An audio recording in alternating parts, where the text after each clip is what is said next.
الحمد لله وكفى وسلام على عباده الذين اصطفى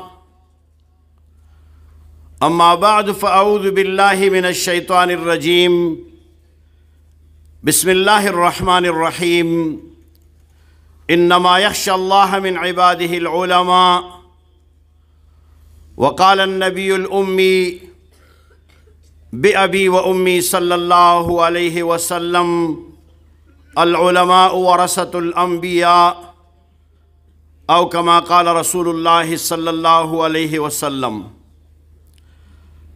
طول محترم حاضرین درود شریف وائے. یا رب صلی وسلم دائما ابدا على حبيبك خير الخلق كلهم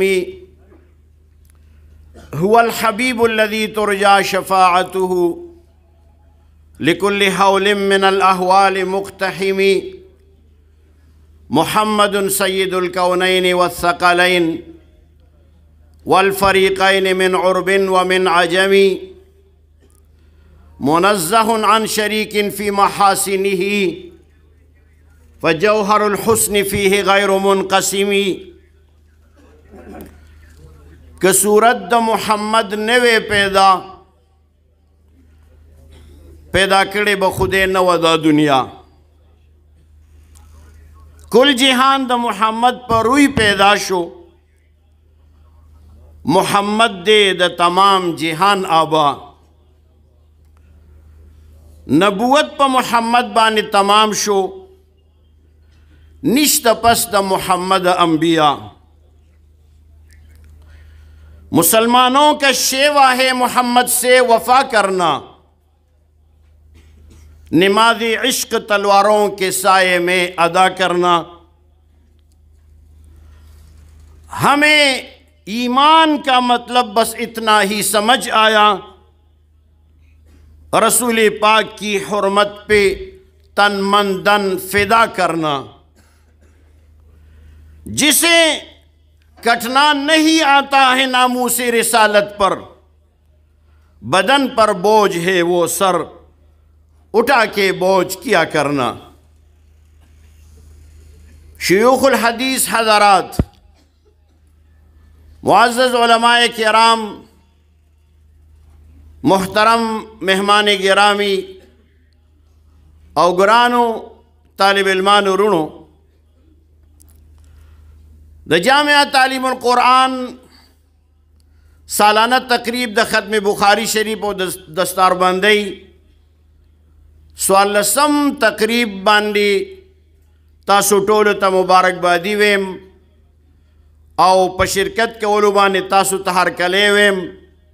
اہلاً و سہلاً مرحبا، خوش آمدید، جی آیا نو. او ستاسو تدا دعا کوم چی اللہ تعالیٰ لی ستاسو دارا تک دلتا زمونگا استاسو دا دنیا و دا آخرت دا کامیابی و دا نجات ذریعہ اگردئی. آمین. ستاسو دیر شکریہ دا مولانا محمد ابراہیم فانی سے استاد جامعہ دارالعلوم حقانیہ رحمہ اللہ دہاغ پا الفاظو کی ادا کوم چاگہ فرمائی چستا حق پہ نہ پورشی اگر ٹکو نہ قاصریم چی دے شکر پہ ادا کرم اگر جب دما نشتا یو خوامین دا خلوص وی دا وفا جواب بالارخنا خوشحالی دا دین زیادہ پس صفحی دا دنیا نشتا. محترم حاضرینو، دا پخوا زمانی راسی دا اسلافو دا طریقہ را روانہ دا چی دا ہر قسم مشکلاتو دا حل دا پارا او دا پریشانو دا حل دا پارا دا بخاری شریف ختم بکی دو او دا دیر مجربم دے. نن یو ختم نرے، اتویش ختمون دے دا بخاری شریف او دغه شان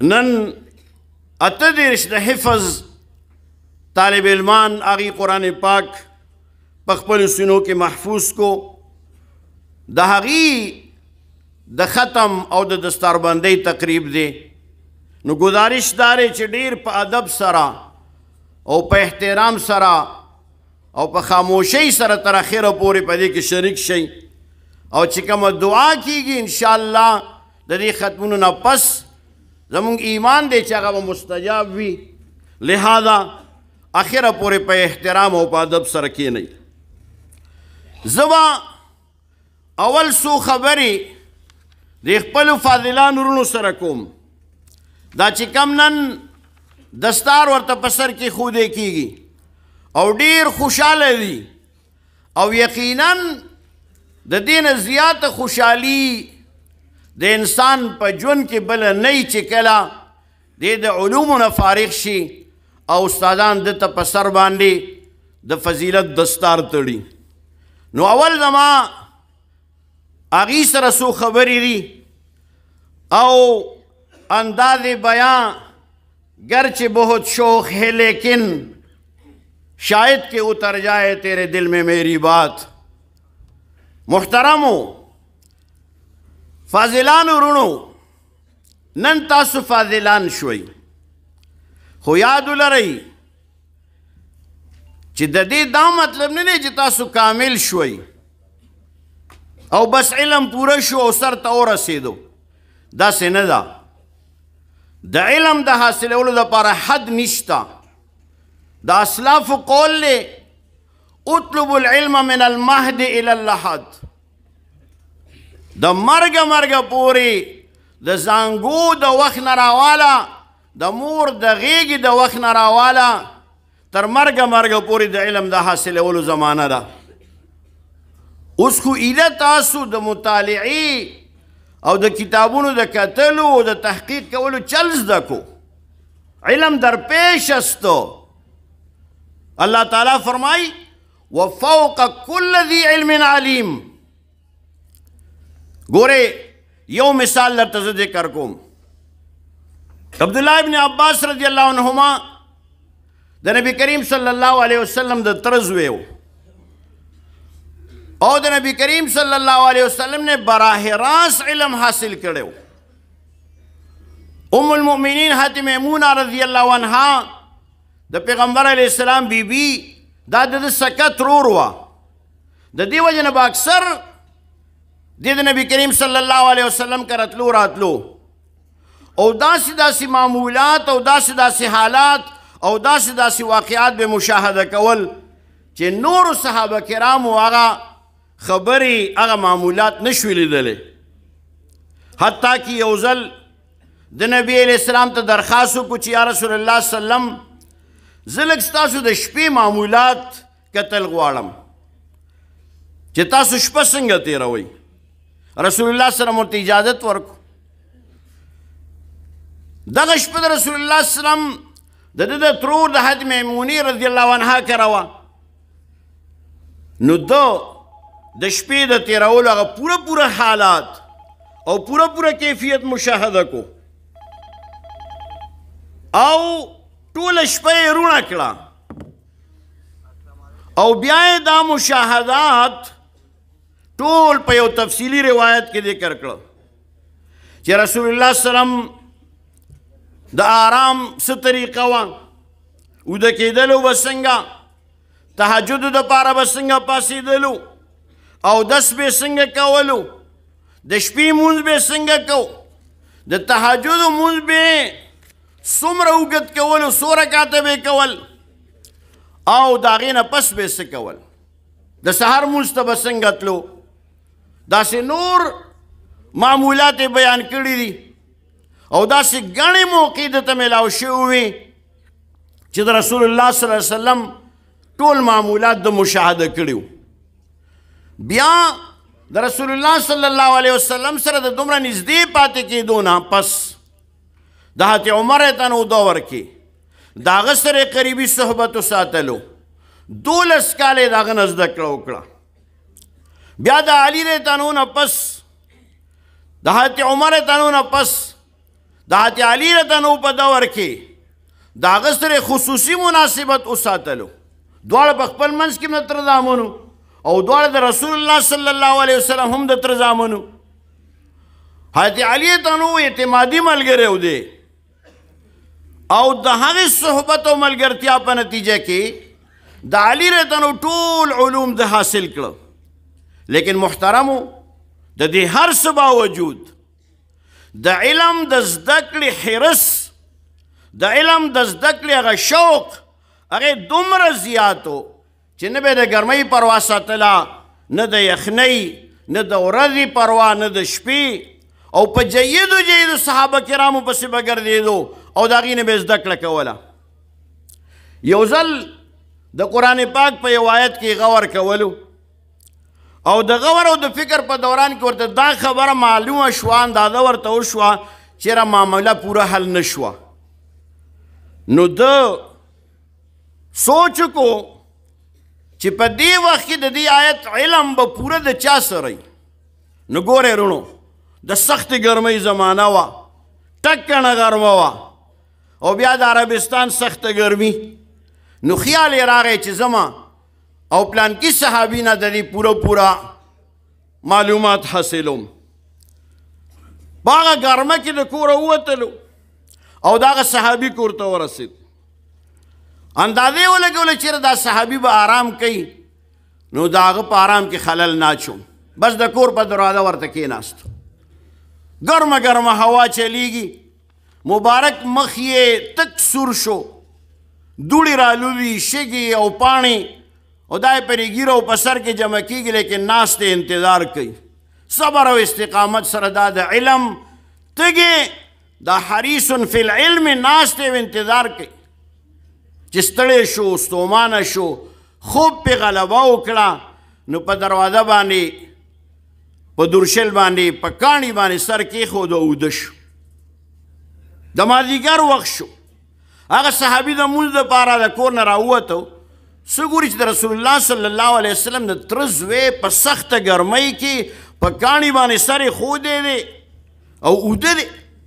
هغه صحابي د هیبت نه چغه کړه، ای د رسول الله صلی الله علیه وسلم وروره، په دې غرمه کې دلته راغلی، دا څه کې چې ستا کار و زه دې ولې نه راغوښتم، تا په خپله ولې تشریف راوړو؟ نو هغه ورته فرمایي چې العلم یؤتا ولا یأتي، علم پسې به ته ځې، علم چا پسې کور ته نه دی. محترمو د دې نه اندازه ولګوئ، د رسول الله صلی الله علیه وسلم نه براہ راست علم حاصل کړی، د حضرت عمر رضی الله عنه علم حاصل کړی، د باب العلم حضرت علی رضی الله عنه شاګردي یې کړې ده، لیکن د علم د زده کړې هغه حرص او شوق یې ختمیږي نه، تنده یې نه مړه کېږي.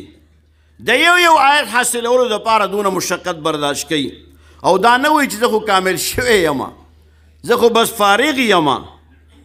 بیا د دغې عظیم هستی ابن عباس رضی الله عنهما د شاګردانو فهرست وګورئ، نو په دې کې د یو شاګرد مجاهد ابن جبیر یا مجاهد ابن جبر،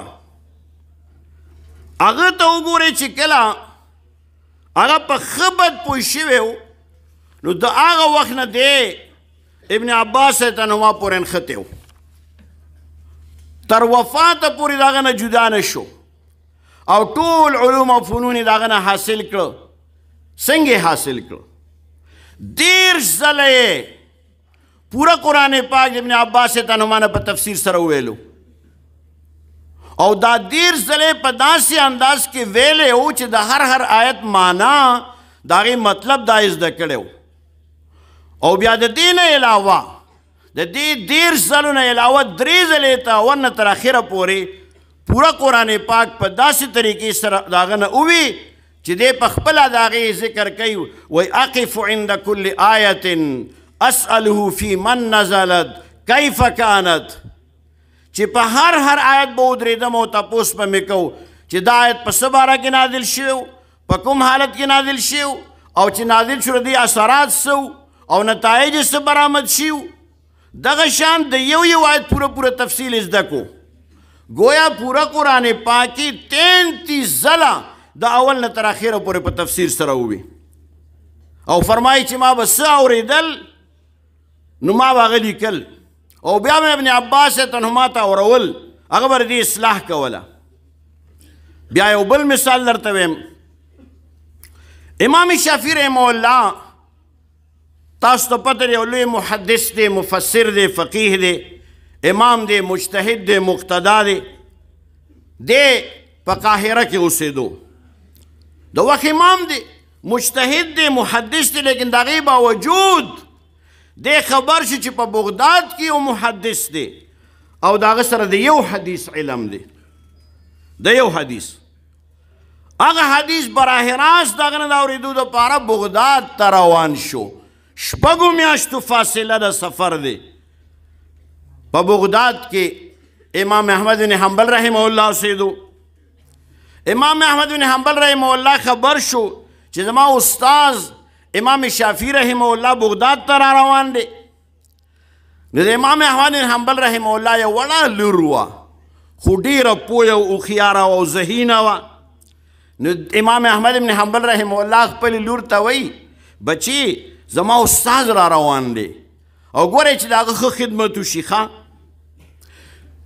خو ماشومه و هغې سوچ وکړو چې زما پلار امام احمد بن حنبل رحمه الله دومره لوی عبادت گزار دی چې په عبادت کې دی ضرب المثل دی. ټوله ورځ د علم حدیث درس او تدریس کوي او ټوله شپه په مسله باندې ولاړه په جړا باندې تیروي. او چې کله د عبادت نه فارغ شي نو زما پلار دعا کوي چې یا الله زما د استاد د امام شافعي رحمه الله په عمر کې برکت واچي. او په خپله زما بابا وایي چې 13 کاله وشو چې ما یو مونځ داسې نه دی کړی چې په هغې کې ما امام شافعي رحمه الله ته دعا نه وي کړې. نو دې ماشوم یې سوچ وکړو چې زما د پلار هم چې ډېر متقي وي، آخر د هغه به څونه لوی مقام وي، څونه لوی شان به وي، څومره لوی عالم او محدث به. نو چې کله امام شافعي رحمه الله تشریف راوړو نو دا ماشومه تجسس کوي چې دی به څونه عبادت کوي. دی ګوري چې امام شافعي رحمه الله د ماسخوتن د مونځ نه د ماسخوتن مونځ یې په جومات کې وکړو، واپس راغی. د آرام دپاره په بستره سملاستو، څادر یې واغوستو. دا ماشومه لږ ساعت پس پاڅېده، د پلار د کمرې دروازې لږه کولا وکړله، وی کتل چې هغه په مصله ولاړ دی، جاړي والله ته زاري کوي او فریاد کوي. بیا یې د امام شافعي رحمه الله د کمرې دروازه لږه کولا وکړه چې وی کتل هغه ښه مزېدار په بستره پروت دی، ویده دی. د دې خیال دا راغی چې یاره خیر دی، د سفر نه راغلی دی، ستړی دی، ځکه به ویده وي، ځکه کیدای شي تهجدو ته به راپاڅي. لیکن امام شافعي رحمه الله تهجد ته هم راپانسېد، د سحر په اذان هم بیا راپانسېد. او چې کله سحر مونځ دپاره امام احمد بن حنبل رحمه الله تللو جومات ته، نو آواز یې ورته وکړو چې حضرت جمع تیاره ده راځئ چې جومات ته لړ شو. امام شافعي رحمه الله صدر دغسې ګزار کو جومات ته روان شو. دا ماشومه حیرانه ده، سوچ کوي چې دا څه معامله ده، دا خو زما د والد صاحب شیخ او استاذ دی، لیکن دی خو ټوله شپه ویده او بیا جومات ته هم بیا اودس روان شو. ځکه که ما لوټه چې ما د اوبو لپاره ایښودې وه خو هغه شان ډکه پرته ده. نو سوچ کوي چې آخر زما پلار د څه د وجې نه د دونه تعریفونه کوي او ولې هر وخت دته دعا کوي. چې جمع وشوه، امام احمد بن حنبل رحمه الله د سنتو مطابق د مونځ نه پس په جومات کې کېناستو، ذکر یې کو. د نور ختو نه پس د اشراق مونځ یې چې وکړو نو کور ته راغی. او امام شافعي رحمه الله د جمع نه پس سیده کمرې ته راغی، بیا سملاستو. او چې کله ناشته تیاره شوه، امام احمد بن حنبل رحمه الله ورته درخواست وکړو چې جی ناشته تیاره ده، دسترخوان ته تشریف راوړئ. نو هغه بیا د ځان نه کمبل لرې کړو او راغی ناشتې ته کېناستو.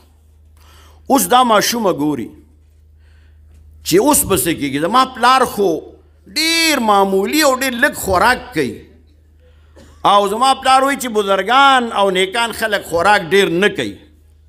لیکن دا ګوري چې امام شافعي رحمه الله ښه برپور ناشته وکړه. نو بیا حیرانه شوه چې که چېرې دا بزرګ وې نو دې کې به دا کارونه ولې وې. او چې دا کارونه پکې نو دا څنګه بزرګ دی.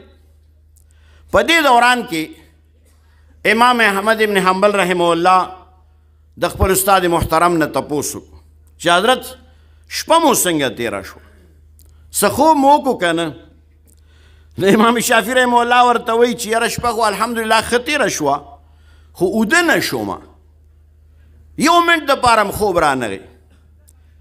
امام احمد ابن حنبل رحمه الله تپوس کې حضرت ولې څه چلو څه تکلیف و چې تاسو ته خوب نه در نه راغی؟ امام شافعي رحمه الله ورته فرمایي چې ماسخوتن ما په تا پسې مونځ کولو نو تا د سورې بقرې یو آیت تلاوت کو چې وَإِنْ كَانَ ذُو عُسْرَةٍ فَنَظِرَةٌ إِلَىٰ مَيْسَرَةٍ، چې الله تعالی فرمایي چې که ستاسو قرضدار بېوسی نو هغه ته تر یو خاص وخت پورې مهلت ورکوي چې کله د هغه وس وشي. ما چې دا آیت واورېد استانه په مونځ کې نو زما په ذهن کې دا خبره راغله چې د اسلام د افلاس قانون خو د دې آیت نه مستنبط کېږي. بیا ما هغه ورکو چې دې نه خو دا حکم هم راوځي او دې نه خو دا قانون هم د افلاس قانون چې د هغې دارومدار په اخلاقي اصولو باندې دی. بیا ما دا خیال وکړو چې دې نه خو پلانکې قانون هم راوځي، دا قانون هم دا قانون هم. امام شافعي رحمه الله لګیا دی مسائل بیانوي. امام احمد بن حنبل رحمه الله ورته غوږ ایښودی دی. نو ورته فرمایي چې کله ما 108 نمبر مسلې ته ورسېدم، 108 مسلې ما مستنبط کړلې او زه لا لګیا یم چې دې کې تا ما ته آواز وکړو چې سحر جمع تیاره ده، نو ما ته د شپې د سره پته ونه لګېده. اوس هغه ماشومه پوه شوه چې ښه د امام شافعي رحمه الله دا یوه شپه عبادت زما د والد صاحب د زرګونو شپو د عبادت نه بهتره وه، ځکه چې زما والد صاحب چې څه کول ټوله شپې عبادت کوو خو د ځان دپاره و، او امام شافعي رحمه الله چې څه کول دا د ټول امت دپاره و. خو دویم اشکال د دې ختم نه دی چې دا څنګه بزرګ دی چې دومره ډېر خوراک یې وکړو. نو په دې سوچ کې پرته دا اولنی اشکال خو حل شو. اوس سوچ کوي چې دا به څه معامله وي. دې کې امام احمد بن حنبل رحمه الله بیا د استاد نه تپوس وکړو چې جی تاسو خو ډېر اوږد سفر کړی دی، سفر مو څنګه اوس تکلیف درته خو به نه وي پېښ شوی، څه پریشاني؟ نو امام شافعي رحمه الله ورته فرمایي او لږه غونته پریشاني راته راپېښه شوې وه. وایي زه کله چې زه د قاهرې نه کله راووتم نو ما سره د پیسو چې کومه تیلۍ وه هغه رانه چېرته ورکه شوه. اوس زه حیران وم چې که واپس کور ته ځم دا قافله تیاره ده دا به رانه لاړه شي، او دویمه دا ده چې کوم محدث خدمت ته زه روان یم هغه د علم نور هغه به رانه چېرته غروب نشي وفات نشي. په دې ششوفن کې ومه ششو پنج کې ومه چې آخر ما په الله توکل وکړو را روان شوم چې زه الله به مې مدد کوي. را روانم د قافلې ملګرو زما ډېر خیال ساتلو او ډېر خدمت یې راله کو، خو زما د هغې په پیسو باندې اعتبار نه و. ما وی چې د دې د آمدني به حلال که حرامه به. ما ویل چې خیر دی د شریعت حکم دی چې کله انسان ډېر مجبوره شي که نه د مشکوک مال نه هم به قدر ضرورت خوراک کولی شي. د دې وجې نه ما به 2-3 ورځې پس د هغې د دسترخوان نه لږ غونته خوراک وکړو چې یاره زه ژوندی پاتې شم. خو پوره 6 میاشتې ما په مړه ګېډه باندې خوراک نه و کړی چې ستا کور ته رالم او ما په اول ځل حلال خوراک او جایز خوراک ولیدو نو ما دا محسوسه کړه چې یاره دې خوراک کې خو نورانیت دی. او ما وی چې دومره نورانیت د دنیا په هیچا په دسترخوان کې ما نه دی لیدلی، نو ځکه ما ښه برپور ناشته وکړله. نو هغه ماشومه خوشحاله شوه چې زما د دویم سوال جواب هم وشو. محترمو دې دپاره مې ورته دا واقع وي چې تاسو اندازه ولګوئ. امام شافعي رحمه الله تعالی څومره فقاهت ورکړی چې د یو آیت نه په یوه شپه کې 108 مسلې مستنبط کړي، لیکن د هغې باوجود د یو حدیث د زده کړې دپاره براه راست اورېدو دپاره د قاهرې نه تر بغداده پورې 6 میاشتې سفر کوي. عرض ما دا کولو چې دا د علم د زده کړې دپاره انتها نشته. تاسو به حدیث مبارک اورېدلی د بیهقي شریف حدیث دی منهومان لا یشبعان منهوم فی العلم لا یشبع منه ومنهوم فی الدنیا لا یشبع منها. دوه کسان داسې دي دوه کسانو حرص داسې دی چې هغه نه پوره کیږي. یو د علم حریص د هغه حرص سر ته نه رسي، بل د دنیا حریص د هغه حرص هم نه ختمیږي. هله پښتو یو شاعر وایي که نه، وایي نه په علم مړېده شته، نه په مال، او نه په مینه څوک مړېږي، نه په سوال. نو د حدیث مطلب دا دی چې ګورې علم باندې سړی مړېږي نه، دی به همیشه د نور علم حاصلولو حرص به کوي. ګورې تاسو سید الکائنات، فخر موجودات، امام الانبیاء، خاتم النبیین، زمونږ د ټولو دا عقیده ده چې د کائناتو د اول نه واله تر اخره پورې د ټولو نه زیات علم د محمد رسول الله صلی الله علیه وسلم ته الله تعالی ورکړی. لیکن بیا هم قرآن وګورئ، رسول الله صلی الله علیه وسلم څه دعا کوي؟ رب زدنی علما، رب زدنی علما. حکم هم دی ورته وقل رب زدنی علما. معلومه شوه چې د علم څه حد نشته، دا بحر بیکران دی، هغه سمندر دی چې ساحل یې نشته. قرآن هم فرمایي وفوق کل ذی علم علیم.